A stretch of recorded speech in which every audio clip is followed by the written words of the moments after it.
歡迎返嚟港馬研究室，我阿 Sam。今集同大家做一個賽後完整復盤，用實際結果驗證我哋賽前模型，睇下邊度真係有效，邊度要修正。先講重點，經過同賽前模型數據比對，今晚系統喺全日重心同錯價碼兩個最關鍵位係準確命中，亦都證明一件事：先運算後下注呢套邏輯行得通。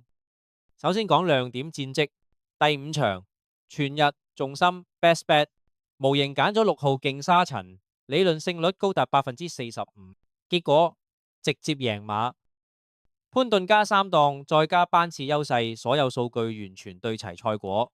呢場係標準教科書級命中。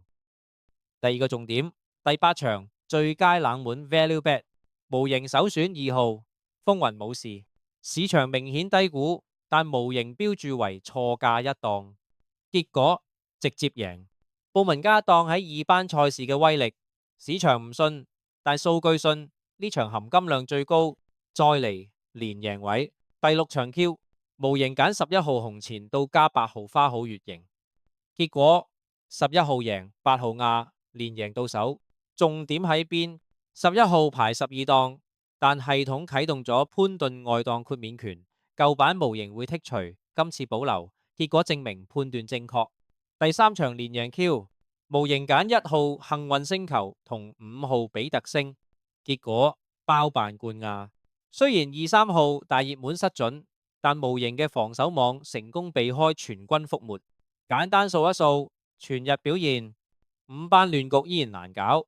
例如第1場命中部分位置，但頭馬失準，呢類場次我會繼續建議小注甚至備戰。第7場 G3 杯賽亦係問題場。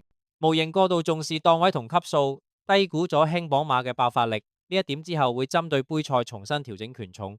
講返模型自我診斷成功嘅地方有3個：第一，外檔修正邏輯有效，潘頓唔再因檔位被一刀切；第二，價值模型成功捕捉錯價碼，第8場係最好例子；第三，防守性提升，首選失準時，次選仍然有命中能力。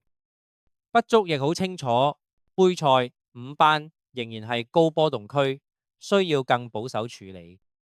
總結一句，今晚9場入邊有6場命中頭馬或者關鍵連贏，而且準確擊中全日重心同最佳冷門。